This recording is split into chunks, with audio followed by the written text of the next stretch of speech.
Alrighty then, and thank you for joining us. This is our very first podcast. And before we begin, let's go around the room and introduce ourselves. I am Will Say Chow. I'm David Reardon. I'm Brandon Wisner. I'm Leah Oliveria.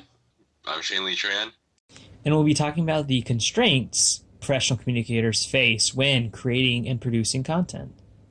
So, we interviewed, Malia, do you remember Matt's last name? Matt Galatelli. And Brandon, do you remember Carrie's last name? Carly Tinsley. Or Carly, not Carrie. Sorry. Carly. Really bad with names, guys. Come on.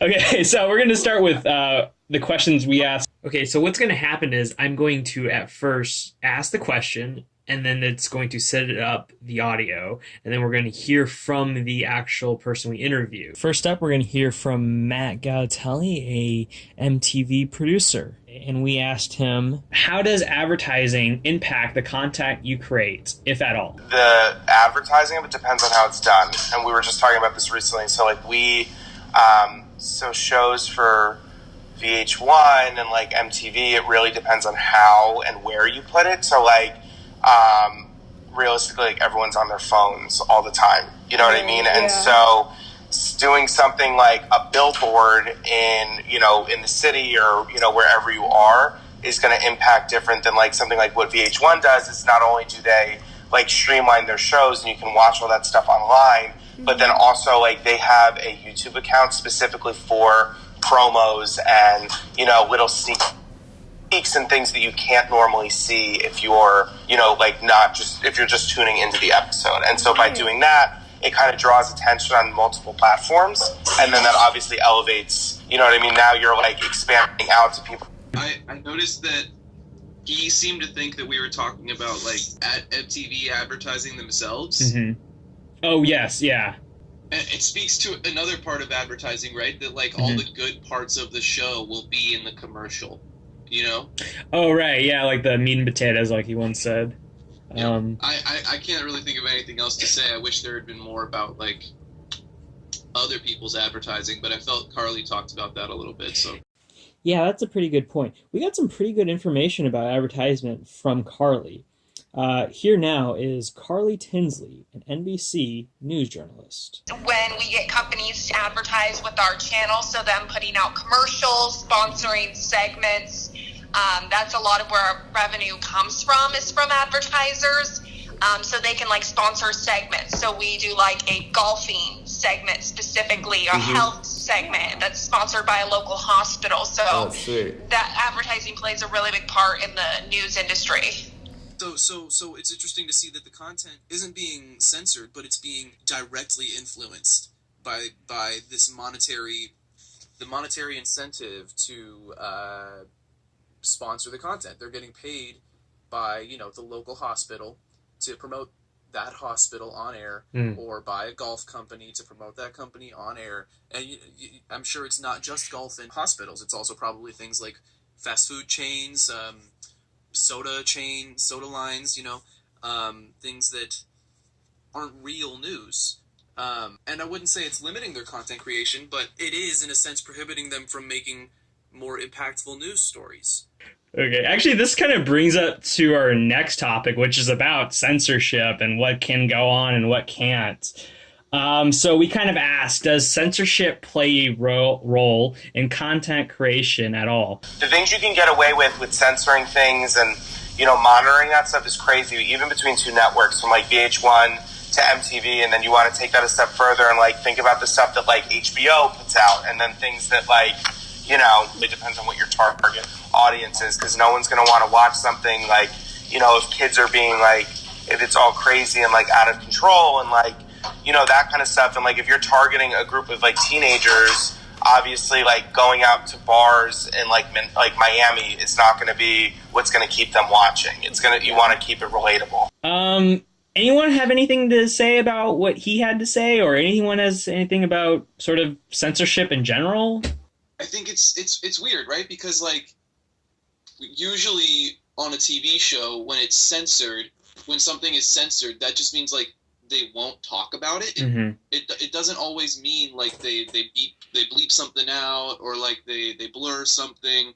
But with reality TV and MTV, if a scene is important, and people are like feeling emotional, then they're probably going to end up swearing or doing something crazy that they can't actually show on TV. But they have to keep that scene in there, so they just like beep, you know what I mean? Yeah, covered on like target audience and how that plays a huge role in like what's shown, because it's like, yeah, if like this is gonna be a kid show, of course, like they're not gonna have the same content as like something that'd be on like HBO. Like you're not gonna see Game of Thrones like on Nick at Night, you know? So jumping back to Carly Tinsley's interview, she had sort of an interesting saying about the whole shithole incident that President Trump had stated about a country, and it was produced within the media. And here's what she had to say about it. The shithole countries, yeah, that was a big thing. That's kind of tough. I mean, ours, it's kind of up to the news director. Ours was like, no, we're not going to put that on air, but because it was a direct quote, I mean, they, I guess, ran with it. I don't know. My news director wouldn't let us put it on the air, so. You know, they're really careful about what they put out. It's not like you can go on air, this is what she said, and it's not like you're just going on air saying willy-nilly whatever you feel. And I feel like that's a really important thing that she said, that sometimes we don't think about when we just see people talking on TV, but it is kind of scripted, and she does have to stick to within some sort of means. That was really interesting, like that take on it. It's like it really depends on like who you're trying to reach and like what you're trying to show, and like there are certain things like I want to avoid. That's true, right? Because like you can get away with saying like on FX, you know, you can say the S word all you want. Like It's Always Sunny in Philadelphia, they swear like nobody's in the business. But then there's like Adult Swim where they play like Rick and Morty, where all the curse words are still censored. Yeah. Like, it's still a beep. Yeah. Why do you think they're allowed to say the S word and not the F word? What's up with like? What do you guys think about it? I think sexual context. That was kind of random. I'm just kidding. No, I mean that would make sense. It could be. It would, yeah. I've never thought of it that way. The way that it's viewed publicly is that there's like levels to the curse words. And, like, the F word and the C word are like the very top. You know? Yeah. That's true. Yes.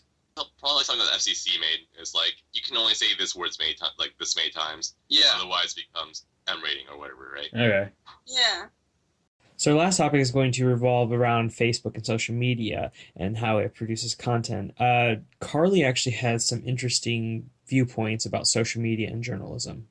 We do use Facebook as an outlet to compete with like that because we have a complete second audience that we reach on Facebook. There's a lot of people that don't even have cable anymore. So that's how they're getting our Facebook. So we try to compete with all those other, stations out there. We try to keep up to date, I guess, with the other like news outlets because we're realistic. We know everything's like moving online and less people are actually sitting down at 5 o'clock to watch the news. But I think it was also pretty cool how she said that a big way that she reached out to people was actually through Facebook. That really surprised me, given that most people have their phones and stuff on them and do that more than watch actual TV and the news.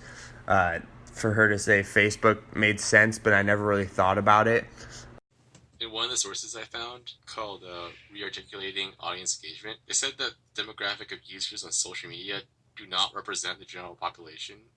So I wonder how they account for this when they decide what kind of content they want to televise, or if the news stories they put on their Facebook page differ from the news stories they televise. The author found that it was generally harder for public broadcasters to integrate social media because there are many algorithms running in the background of these social media platforms, and the algorithms can interfere with the news that the users can see.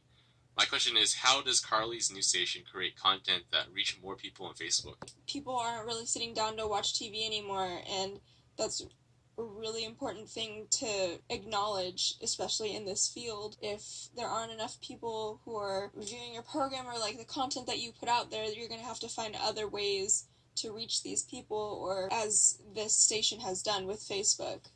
Yeah, so that basically wraps up all we have to say for today. Thank you for tuning in. We'll see you next time.